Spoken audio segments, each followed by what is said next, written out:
السلام علیکم شیخ خیریت؟ جی اللہ کا شکر سے نماز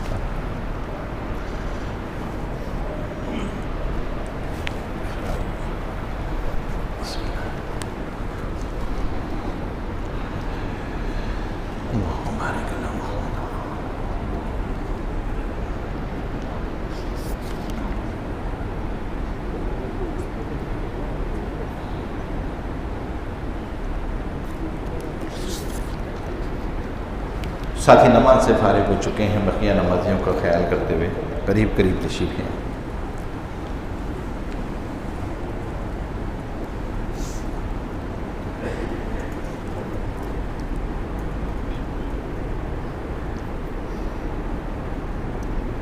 دین کی بات سننے کے لیے تھوڑا سا حرکت کر لینا، طلب کی صورت بنا لینا، تو اللہ تبارک و تعالی اس طلب کی صورت پہ آدمی جب سننے کا حق ادا کر دیتا ہے تو اللہ جل شانہ عمل کی توفیق عطا فرما دیتے ہیں۔ بات تو ظاہر سی بات ہے، اسپیکر ہے، دور تک پہنچ جائے گی۔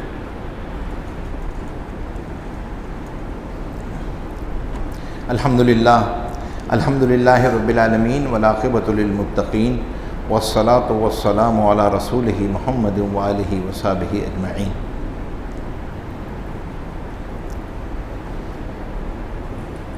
آج کا موضوع بنیادی طور پہ جو اسلام میں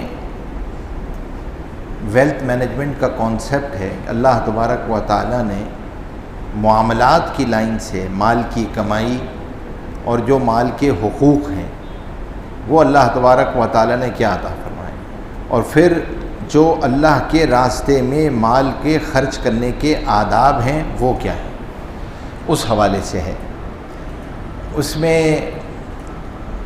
گفتگو اس طرح رہے گی کہ پہلے ہم انفاق فی سبیل اللہ جسے کہا جاتا ہے اللہ کے راستے میں خرچ کرنا، اس کے بارے میں گفتگو کریں گے، اس کی کیا قرآن کریم اس کے بارے میں کیا کہتے ہیں۔ پھر وہ چیزیں جو ڈونٹس ہیں کہ جن سے آدمی کو بچنا چاہیے کمائیوں کے باب میں، یعنی وہ راستے جہاں سے حرام کمائی میں داخل ہوتا ہے، ان کے بارے میں کچھ گفتگو ہوگی۔ اور اگر ہمیں کچھ وقت مل گیا اس کے بعد تھوڑا، تو پھر کچھ چیزیں جو اب آخری اشرا آنے والا ہے اس کے حوالے سے کچھ چند باتیں عرض کرنی تھیں، وہ انشاءاللہ گفتگو میں آئیں گی۔ دیکھیں، اللہ تبارک و تعالیٰ نے انسان کو جو دو نعمتیں عطا فرمائی ہیں، وہ اللہ جل شانہ نے بیک وقت اس کو نعمت بھی بتایا ہے اور بیک وقت وہ آزمائش بھی ہے۔ ایک اس میں سے اولاد ہے اور دوسرا اس میں مال ہے۔ یہ آدمی اس کے حقوق کے ساتھ ادا کر دے، اولاد کی تربیت کے حقوق ادا کر دے، اولاد کے حقوق ادا کر دے تو یہ اولاد اس کے لیے صدقہ جاریہ ہے، اس کی بخشش کا سامان ہے، اس کے لیے اللہ تبارک و تعالیٰ نے وعدے رکھے ہوئے ہیں اور انس کا سامان ہے، اور دنیا میں جو ہے یہ محبتوں کا سامان ہے۔ اور اسی طرح اگر مال جو ہے وہ اس کے حقوق کے ساتھ حاصل کیا جائے اور مال کا حق ادا کیا جائے تو اللہ تبارک و تعالیٰ نے اس مال کو رحمت بتلایا ہے، یہ اس کے لیے بخشش کا سامان ہے، اس پہ اللہ تبارک و تعالیٰ نے اجر رکھا ہوا ہے۔ اور پھر ایک اہم بات یہ ہے کہ قرآن کریم نے آپ کے مال کا آپ کو مالک نہیں بتایا۔ You are the custodian of the wealth, not the owner of the wealth. آپ مال کے امین ہیں، اللہ نے آپ کو امانتاً یہ چیز عطا فرمائی ہے۔ بظاہر آپ کو اپنی سروسز کے اگینسٹ لگ رہا ہوتا ہے، بظاہر اپنی اسکلز کے اگینسٹ لگ رہا ہوتا ہے، لیکن اللہ کہتے ہیں اصل ملکیت اللہ کی ہے، اللہ نے آپ کو امانتاً یہ دی ہے۔ اور پھر اس مال کے اندر کچھ حقوق رکھ دیے ہیں، اور اس کے اندر ایک حق جو ہے وہ لوگوں کا حقوق بھی ہیں، مسافر کا بھی حق ہے، یتیم کا بھی حق ہے، مسکین کا بھی حق ہے، رشتہ داروں کا بھی آپ کے مال کے اندر حق ہے، یہ حقوق بھی رکھ دیے ہیں۔ پھر اس کے ساتھ ساتھ اللہ تبارک و تعالیٰ نے جو ایک بہت اہم چیز ہے کہ انفاق کو نیکی کا اہم درجہ بتایا ہے، یعنی خاص طور پہ جہاں سے چوتھا پارہ شروع ہوتا ہے لن تنالوا البر حتی تنفقوا مما تحبون، اسی طریقے سے خاص طور پہ سورہ بقرہ کی آیت 177، یہ وہ آیات ہیں جس کے اندر اللہ تبارک و تعالیٰ نے نیکی کو خاص طور پہ یہ بتایا کہ انفاق کے بغیر جو ہے نا نیکی مکمل نہیں ہو سکتی. کوئی آدمی یہ چاہے کہ میں نیکوکار بن جاؤں اور اللہ کے راستے میں خرچ نہ کرنے والا ہوں تو یہ ہو نہیں سکتا.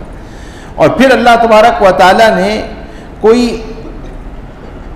قرآن کریم میں 6 مقامات ہیں جہاں پہ اللہ تبارک و تعالیٰ نے بندوں سے قرض کا مطالبہ کیا ہے. من ذا الذی یقرض اللہ قرضا حسنا فیضاعف عنہ لہ اضعافا کثیرا. تو اللہ تبارک و تعالیٰ نے یعنی یہ مطالبہ کیا کہ تم اللہ کو قرض دے دو اور اس کے بدلے کیا ہوگا؟ اللہ تبارک و تعالیٰ تمہاری برائیوں کو دور کر دے گا، آفات پریشانیوں کو دور کر دے گا. اور قرض کے ساتھ قرض حسنہ کی قید لگائی ہے، قرض حسن. اور حسن کی جو ہے وہ قید لگائی کہ اچھا قرض جو ہے وہ تم اللہ تبارک و تعالیٰ کو دینے والے ہو. اب ظاہر سی بات ہے کہ قرض حسن سے کیوں تعبیر کیا ہے؟ اس لیے تعبیر کیا ہے کہ اللہ تبارک و تعالیٰ نے فرمایا کہ تم جب لوگوں پہ خرچ کرتے ہو تو یہ اللہ کا کنبہ ہے. ہیومینٹی جو ہے، انسانیت جو ہے وہ اللہ کی فیملی ہے. تو جب تم خرچ کر رہے ہوتے ہو تو اللہ کے فیملی پہ خرچ کرتے ہو، اللہ تمہیں اس کا بدل دیتا ہے. اچھا قرض سے تعبیر فرمایا کیونکہ قرض ڈیمانڈ لائبلٹی ہوتی ہے. تو اللہ نے اپنے اوپر ایک ڈیمانڈ لائبلٹی کریٹ کی ہے کہ تمہیں جو ہے نا وہ اس سے پہلے تمہیں لوٹا دیا جائے گا. اللہ نے تعبیر عجیب اختیار کی ہے. جب یہ آیات نازل ہوئی من ذا الذی یقرض القرض حسنا، تو ابو دہدہ رضی اللہ تعالیٰ عنہ کا مشہور واقعہ ہے کہ وہ انصاری صحابی تھے، حضور پاک صلی اللہ علیہ وسلم کی خدمت میں حاضر ہوئے اور پوچھا یا رسول اللہ کیا اللہ جل شانہ ہم سے قرض طلب کر رہے ہیں؟ اللہ کو ہم سے قرضہ چاہیے؟ تو آپ نے فرمایا کہ ہاں، آیات تلاوت فرمائی. تو انہوں نے فرمایا کہ اپنا دست مبارک میرے آگے کیجیے، آپ اپنا ہاتھ آگے لائیے. انہوں نے حضور پاک صلی اللہ علیہ وسلم نے ہاتھ بڑھایا اور ان کے مشہور باغ تھا مدینہ منورہ کے بڑے باغات میں سے تھا، اس کے کچھ 600 کے قریب جو ہے وہ درخت تھے اس کے اندر. تو انہوں نے فرمایا آپ آگے کیجیے، اور انہوں نے جو ہے وہ اس پہ فرمایا کہ یہ سارے کا سارا باغ جو ہے میں نے اللہ کو قرض دیا. اچھا ان کے گھر والے بھی رہتے تھے اس کے اندر، اور دینے کے بعد مسجد نبوی تھے وہاں پہ پہنچے اور گھر والوں کو کہا کہ باہر آ جاؤ.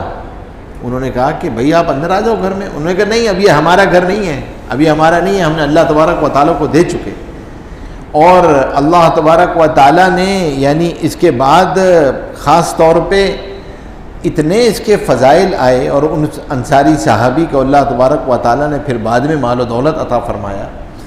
لیکن صحابہ نے جب یہ سنا تو فوری طور پہ جو ہے وہ اللہ کے راستے میں خرچ کیا. اور فرمایا حضور پاک صلی اللہ علیہ وسلم نے فرمایا کہ جب میں معراج کے موقع پہ گیا تو وہاں پر میں نے جنت کے دروازوں پہ خاص طور پہ لکھا ہوا دیکھا کہ جو اللہ کے راستے میں خرچ کرنے والے تھے کم از کم اجر بھی ان کو 10 گنا ملتا تھا. اللہ تبارک و تعالیٰ نے یہ اجر رکھا ہوا ہے. اور خاص طور پہ یاد رکھیے اللہ تبارک و تعالیٰ نے یہاں پر ایک اور اہم بات یہ فرمائی ہے کہ یہ جو تم خرچ کر رہے ہو اور دے رہے ہو اس میں تمہارا فائدہ ہے. تمہیں اس کی فکر نہیں کرنی چاہیے کہ یہ فائنینشیل انکلوژن ہو رہا ہے اور لوگوں کی بہت مدد ہو رہی ہے، اور نہیں، یہ تمہارا فائدہ ہے کیونکہ تمہارے اندر سے بخل ختم ہوگا. اور جس کے اندر سے بخل کو ختم کر دیا وہ فلاح پا گیا. کامیاب وہ ہے جس کے اندر سے بخل کا مزاج ختم ہو جائے. اسی لیے علماء نے لکھا ہے کہ خدا نہ خواستہ اگر یہ سمٹم ہے، کیونکہ فرمایا 2 چیزیں ایمان کو ڈیمیج کرتی ہیں، جو چند گناہ ہیں اس میں سے اخلاق کی لائن کا گناہ جو ایمان کو ڈیمیج کرتا ہے وہ حسد اور کینہ ہے، اور جو مال کی لائن کا گناہ ڈیمیج کرتا ہے وہ بخل ہے، کہ آدمی کے اندر مال کی محبت اس درجے ہو کہ اللہ کے راستے میں خرچ کرنا مشکل ہو. اسی لیے علماء نے لکھا ہے کہ اللہ کے راستے میں جب خرچ کیا کرو تو کبھی کبھی بخیل کسے کہتے ہیں، کنجوس جو ہوتا ہے نا، اس کا مال کی محبت اس کو خرچ ہی نہیں کرنے دے رہی. اور اس کے لیے شح ایک لفظ سورہ حشر میں استعمال ہوا ہے. اور ہمارے شیخ تھے وہ فرمایا کرتے تھے کہ رمضان میں نا یہ مشق کیا کرو، اس کی کچھ ایسی چیزیں اللہ کے راستے میں دیا کرو جس کے بعد یہاں پہ نا تھوڑی سی کسر پہنچے. یار یہ تو میں استعمال کر سکتا تھا، یہ تو بھی تو آدمی کا جس کے ساتھ اٹیچمنٹ، اس لیے اللہ تبارک و تعالیٰ نے، آپ سوچیں نا، چوتھا پارہ شروع ہو رہا ہے لن تنالوا البر حتی تنفقوا مما تحبون، تم نیکی کو پہنچ ہی نہیں سکتے جب تک وہ چیز اللہ کے راستے میں خرچ نہ کرو جو تمہیں محبوب ہے. تو فرمایا رمضان میں اس کی مشق کرنی چاہیے، کچھ محبوب چیزوں کو بھی اللہ کے راستے میں کرنا چاہیے خاص طور پہ. پھر اس کے بعد یاد رکھیے گا انفاق کے باب میں ایک بہت اہم چیز ہے جو میں سب حضرات سے کہتا ہوں کہ اس کا ضرور مطالعہ کرو. قرآن کریم کی ترجمہ پڑھنا چاہیے، ہم ویسے بھی اس میں مستقل بات کر رہے ہیں، لیکن جو آخری 4 رکوع ہیں سورہ بقرہ کے 6 خاص طور پہ آیت نمبر 261 سے لے کے 287 تک، یہ ویلتھ مینجمنٹ کے اصول ہیں، بنیادی اصول ہیں. اس کے اندر انفاق کا بھی اللہ تبارک و تعالیٰ نے تذکرہ کیا ہے، اور انفاق فی سبیل اللہ کے اللہ تبارک و تعالیٰ نے اس کے اندر آیات کو بیان کیا ہے کہ اللہ کے راستے میں خرچ کرو. اور اس کی مثال یہ دی ہے کہ جیسے جب کوئی ایک دانہ ڈالتا ہے اور اس سے پھر اس کے اندر 7 بالیں نکلتی ہیں اور ایک بال کے اندر جو ہے وہ 100 دانے ہوں، تو اللہ تبارک و تعالیٰ نے فرمایا کہ جو تم 1 روپیہ خرچ کر رہے ہوتے ہو اللہ جل شانہ 700 گنا اجر عطا فرماتے ہیں، 700 گنا اجر عطا فرماتے ہیں. لیکن اس کی کچھ شرائط بیان کی ہیں اور اللہ نے کاشتکاری سے اس کو تشبیہ دی ہے. تو علماء نے لکھا ہے کہ یہ کیسے حاصل ہوگا. پہلی بات تو یہ کہ جب تم بیج ڈالو تو وہ بیج صحیح ہونا چاہیے، عمدہ ہونا چاہیے. پھر دوسری چیز یہ کہ زمین زرخیز ہونی چاہیے. تیسری چیز یہ کہ کاشتکاری کا اصول اس کاشتکار کو آنا چاہیے. تو فرمایا کہ دانہ صحیح ہو، اس کا مطلب کہ مال حلال ہونا چاہیے. حرام مال سے انفاق فی سبیل اللہ قبول نہیں ہوتا. اور پھر صحیح مال خرچ کیا جائے. اور پھر دوسری چیز یہ کہ صحیح نیت سے خرچ کیا جائے، نام و نمود نہ ہو. ناواقف کاشتکار دانے کو جو ہے وہ ضائع کر دیتا ہے. تو فرمایا کہ ریاکاری اور نام و نمود صدقہ فی سبیل اللہ کو اللہ کے راستے میں خرچ کرنے کو ضائع کر دیتی ہے. قرآن کریم نے مثال دی ہے، اس کی مثال بالکل ایسی ہی ہے جیسے کوئی چٹیل پہاڑ ہو اور چٹان ہو اور اس پہ ہلکی سی مٹی کی گرد جم جائے اور کوئی اس گرد کو مٹی سمجھ کے اس پہ بیج ڈال دے تو بارش آئے گی تو بہہ جائے گی اور اس پتھر پہ بیج تو نکلے گا نہیں. تو فرمایا لوگوں کو دکھانے کے لیے، دکھاوے کے لیے صدقہ کرنا، دکھاوے کے لیے خرچہ کرنا، یہ ایسا ہی ہے جیسے کسی چٹیل پہاڑ کے اوپر بیج کو پھینکنا. اور اللہ کے راستے اخلاص کے ساتھ ایسا ہے جیسے کسی زرخیز زمین کے اندر جو ہے وہ بیج کو پھینکنا. تو پھر فرمایا کہ زمین زرخیز ہونی چاہیے، صحیح مصرف پہ خرچ ہو، اور اس کے اندر مال حرام، ظاہر سی بات ہے حرام مال کے بارے میں ایک تو وہ ہے کہ جو حرام طریقے سے حاصل کیا گیا ہے، اور اگر خدا نخواستہ آدمی کے پاس ایسا حرام مال آ جائے جس کا آدمی کو پتہ بھی ہو کہ اس کا مالک فلاں ہے، تو حکم یہ ہے کہ اس کو مالک تک لوٹانا چاہیے. اور اگر خدا نخواستہ ایسا حرام مال آ جائے کہ جس کے مالک کا پتہ ہی نہیں تھا، اس کے پاس آ گیا اور اب اس کو احساس ہو گیا، تو پھر اس کا حکم یہ ہے کہ بغیر ثواب کی نیت کے صدقہ کر دینا چاہیے. یہ اسکریننگ کرائٹیریا ہے کہ اس کی اسکریننگ اس طریقے سے ہوتی ہے. اور پھر چند اہم باتیں بتائی ہیں قرآن کریم نے. یہ آخری 2 یہ جو رکوع ہیں 3 رکوع، اس کے اندر چند بہت اہم اصول بیان کیے ہیں. پہلا اصول یہ بیان کیا ہے کہ صدقہ دے کر احسان نہ جتلاؤ، احسان نہ جتلاؤ. یعنی اصل میں یہ لینے والے کا احسان ہے کہ اس نے تمہارا فرض پورا کرا دیا. اور دوسرا حکم یہ بتایا کہ صدقہ دے کر تکلیف نہ پہنچاؤ. تکلیف کیا مطلب ہے؟ ایذا نہ پہنچاؤ. ایک آدمی کو آپ نے اگر صدقہ دے دیا ہے، اب اس سے زیادہ کام لے رہے ہیں. وہ 8 گھنٹے آتا تھا، اب آپ نے کیونکہ اس کو زکوٰۃ دے دی، اس کو آپ نے صدقہ دے دیا، اب اس سے آپ 10 گھنٹے 12 گھنٹے کام لے رہے ہیں. تو یہ تکلیف پہنچانا ہے.